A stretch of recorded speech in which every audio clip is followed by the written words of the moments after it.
तो देखो यार, इस चैप्टर में जो है ना, कुछ इंपॉर्टेंट टर्म्स भी है। जैसे ये एक्वा सॉल्यूशन, ये काफी इंपॉर्टेंट है और काफी स्कूल के सर लोग या मैडम लोग पूछ देते हैं कि भाई एक्वा सॉल्यूशन क्या है, तू बता दे।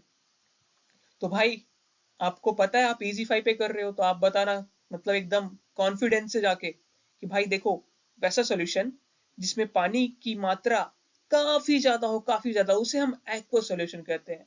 अब मैंने आपको ये हिंदी में समझा दिया, लेकिन आपको तो भाई इसे इंग्लिश में पॉलिश करना होगा। भाई ये दुनिया मतलब पूरी इंग्लिश की दीवानी है, तो हमें पॉलिश करके तो लिखना पड़ेगा। तो मैंने भी पॉलिश करके अच्छे से लिख दिया कि दो solution in which water is present in large amount is known as aqua solution. भाई अपनी देसी भाषा में बोला जाए तो एक्वा सॉल्यूशन वो सॉल्यूशन है जिसमें पानी जो है बहुत ज्यादा मात्रा में प्रेजेंट हो, उपस्थित हो। अब हिंदी भी उतनी नहीं आती मुझे, तो प्रेजेंट ही बोलूंगा मैं। उपस्थित आपके लिए बोल दिया, ठीक है, काम चला लो। चलो आगे बढ़ते हैं। एक बार कलर चेंज कर लेता हूँ मैं, फिर बढ़ते हैं। तो भाई देखो, नॉन एक्वस सॉल्यूशन। अब भाई एक्वस जान गए हो तो उसका अपोजिट भी तो जानते ही होगे। मतलब खुद से गेस कर लो ना, कि जिसमें पानी बहुत कम हो वो नॉन एक्वस सॉल्यूशन हो गया, यानी पानी कम मात्रा में हो वो नॉन एक्वस हो गया। तो उसे इंग्लिश में यहाँ पे मैंने पॉलिश कर दिया, एक बार देख लेना, ओके। अब आ जाओ सैचुरेटेड सॉल्यूशन पे। अब बहुत लोगों को मैंने मतलब बहुत लोग सुने होंगे कि कोई मतलब ज्यादा पढ़ाई कर लेता है तो बहुत लोग बोलते हैं कि अरे यार मेरा माइंड सैचुरेट हो गया है, इससे ज्यादा मेरे से नहीं होगा। तो भाई जो तुम्हारा माइंड उस समय सैचुरेट हो जाता है ज्यादा पढ़ने से, तो एक सॉल्यूशन भी है सैचुरेटेड सॉल्यूशन, जिसको एक स्पेसिफिक टेम्परेचर पे उसमें आप और ज्यादा सॉल्यूट डिजोल्व भी नहीं कर पाओगे। मतलब तुम्हारा इच्छा भी हो रहा है ना कि मैं भाई इसमें सॉल्यूट डालते जाऊं, लेकिन एट अ स्पेसिफिक टेम्परेचर उसमें तुम ज्यादा सॉल्यूट डाल ही नहीं पाओगे। तो उसे हम सैचुरेटेड सॉल्यूशन कहते हैं, यानी वो सॉल्यूशन सैचुरेटेड, ओके। तो मैंने इसे इंग्लिश में पॉलिश करके लिखा है कि भाई दो solution in which at a specific temperature no more solute can be dissolve are known as saturated solution. अब भाई हिंदी में जो समझा दिया वो उसी को इंग्लिश में पॉलिश कर दिया, इसे भी देख ही लेना, ओके। अब कंसंट्रेटेड सॉल्यूशन पे आ जाओ भाई लोग। कंसंट्रेटेड सॉल्यूशन, अब इसमें देखो, कंसंट्रेटेड मतलब क्या होता है कि आपने मतलब मान लो मैंने एक बाल्टी पानी लिया और उसमें 1 ग्राम चीनी मिला दिया। तो भाई 1 ग्राम जब चीनी मिलाऊंगा ऐसे करके, तो वो तो डाइल्यूट हो जाएगा ना, मतलब मेरे को तो टेस्ट भी नहीं आएगा कि मैंने चीनी मिलाया एक बाल्टी पानी में। अब जब मैंने एक बाल्टी पानी लिया, तो फिर उसमें मैंने 1 किलो चीनी मिला दिया, तो अब लगेगा ना कि मीठा है पानी। तो वो कंसेंट्रेटेड हो गया और ये डाइल्यूट हो गया। तो भाई कॉन्सेप्ट यही है कि भाई जो सॉल्यूशन जिसमें सॉलिड जो है वो ज्यादा मात्रा में प्रेजेंट हो, ज्यादा मतलब सॉलिड प्रेजेंट हो, उसे कंसेंट्रेटेड सॉल्यूशन बोलते हैं। और वैसा सॉल्यूशन जिसमें सॉल्यूट एकदम नेग्लिजिबल, मतलब सॉलिड हो ही ना, उसे हम लोग डाइल्यूट सॉल्यूशन बोलते हैं। जैसे मैंने एक बाल्टी वाला पानी का एग्जांपल दिया कि भाई देखो, एक बाल्टी पानी लिया मैंने और उसमें मैंने 1 ग्राम चीनी मिला दिया, तो आपको लगेगा कि यार सॉल्यूशन ही मीठा है, नहीं लगेगा ना। लेकिन वही मैंने एक बाल्टी पानी लिया और 1 किलो चीनी मिला दिया, तो वो सॉल्यूशन मुझे काफी मीठा लगेगा, तो वो कंसेंट्रेटेड हो गया। देखो एग्जाम्पल से ही समझना इजी रहता है मेरे लिए, बाकी तो आप डेफिनेशन एक बार देख लेना, मैं स्लाइड शेयर कर दूंगा सारे, ओके, पीडीएफ के फॉर्म में कर दूंगा, ओके। तो देखो भाई लोग, जो नीचे जो मैंने एक ये टेबल दिया हुआ है ना, ये काफी इंपॉर्टेंट है और आपके एनसीईआरटी में भी है, ओके। तो इसे काफी ध्यान से देखना। तो देखो मैंने पहले टाइप्स ऑफ सॉल्यूशन में यहाँ पे लिखा है गैसियस सॉल्यूशन, जैसे सॉल्यूट। अब सॉल्यूट क्या होता है भाई? सॉल्यूट होता है जो मतलब लेस अमाउंट में प्रेजेंट हो। तो सॉल्यूट को मैं एक बार ये, हाँ, ऐसा, रुक जाओ यार, हाईलाइट कर देता हूँ। अरे यार क्या, मेरे साथ ही क्यों होता है ऐसा? एक मिनट यार, इतना डार्क हाईलाइट हो रहा है ना ये। रुक जाओ, वेट वेट वेट, कौन सा कलर लूं जो हाईलाइट कम हो? अरे यार रहने दो, हाईलाइट ही नहीं करता मैं। ये देखो मैं बस अंडरलाइन करते जा रहा हूँ, आप लोग मैनेज कर लेना, ओके। तो देखो ये है सॉल्यूट। तो सॉल्यूट में हमने गैस लिया और हमारा जो सॉल्वेंट है वो भी गैस है। तो भाई गैस ही सॉल्यूट है और गैस ही सॉल्वेंट है।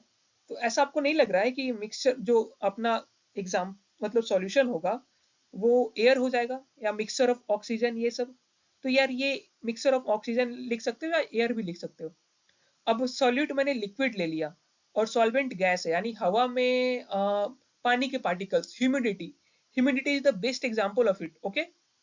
तो इसका हो गया ह्यूमिडिटी, ओके।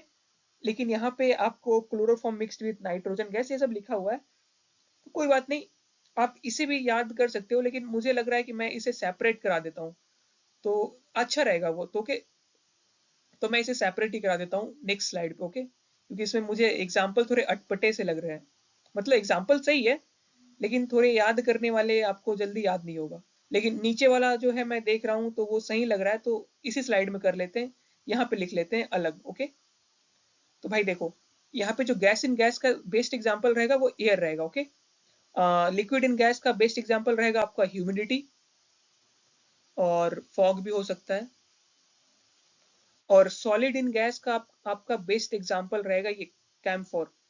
कैम्फोर जो होता है ना वो एक सॉलिड होता है, ओके, लेकिन वो भाप बहुत जल्दी बन जाता हो, तो इसलिए camphor is the best example. लेकिन आप यहाँ पे एक और लिख सकते हो, डस्ट पार्टिकल्स।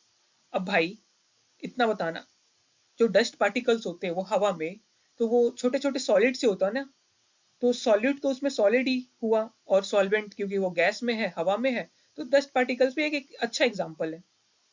अब आ जाओ, हमने जो टाइप ऑफ सॉल्यूशन लिया वो लिक्विड ले लिया, ओके।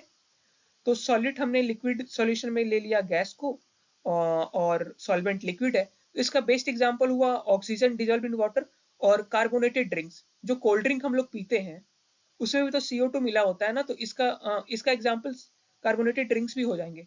अब हमने सॉलिड जो है वो लिक्विड ले लिया, और सॉल्वेंट भी लिक्विड है, तो लिक्विड इन लिक्विड का इथेनॉल इन वाटर हो गया। जो मीठा पानी, sugar and salt, sugar solution हो गया, वो हमारा इसका एग्जांपल हो गया, ओके। अब हमने जब सॉल्यूट को सॉलिड ले लिया और सॉल्वेंट को लिक्विड ले लिया, तो ग्लूकोज डिजोल्व इन वाटर ये भी अच्छा एग्जांपल है। वो नींबू पानी हो गया, वो सॉल्ट सॉल्यूशन हो गया, शुगर सॉल्यूशन हो गया, ये सब हम ले सकते हैं। Sugar solution liquid in liquid में नहीं होगा, वो मेरा टंग स्लिप हो गया था, सॉरी, उसके लिए मैं माफी चाहता हूँ। तो चलो अब आ जाते हैं सॉलिड सॉल्यूशन में। तो सॉलिड में अगर हम सॉलिड गैस लेते हैं सॉल्यूट को, और सॉल्वेंट सॉलिड लेते हैं, तो इसका बेस्ट एग्जांपल होगा H2 ऑन पैलेडियम। ये एक एग्जांपल हो गया आपका ऑक्लूजन का, जो हम अगले स्लाइड में करने वाले हैं, ओके। और अगर हम सॉलिड सॉल्यूशन में सॉल्यूट लेते हैं लिक्विड को, और सॉल्वेंट लेते हैं सॉलिड को, तो इसका एग्जांपल हो गया अमलगम, अमलगम ऑफ मरकरी। भाई इसे पहले ही हाईलाइट कर दे रहा हूँ कि इसका कोई इजी एग्जांपल लिए, इसलिए इसको अमलगम ऑफ मरकरी को याद कर लेना, ओके। अब सॉलिड इन सॉलिड का भाई ये तो बहुत इजी है, सॉल्यूट भी सॉलिड है और सॉल्वेंट भी सॉलिड है, तो इसका बेस्ट एग्जांपल हो जाएगा एलॉयज। एलॉयज मतलब समझते हो ना, वो जो स्टील के बनते हैं, फिर ब्रॉन्ज हो गया, फिर जर्मन सिल्वर हो गया, ये सब एलॉयज जो है वो इसके एग्जांपल हो जाएंगे, ओके। तो यहाँ तक तो अपना हो गया, चलो। सो गाइस, आज हम इस वीडियो में इतना ही करते हैं, तो अगली वीडियो में हम इससे आगे करेंगे। तो गाइस प्लीज़ सब्सक्राइब कर लेना चैनल को, और क्या कहूँ, बस आप अपना प्यार ऐसे ही बनाए रखना। और चलो तो मिलते हैं नेक्स्ट वीडियो में, ओके। तो बाय गाइस।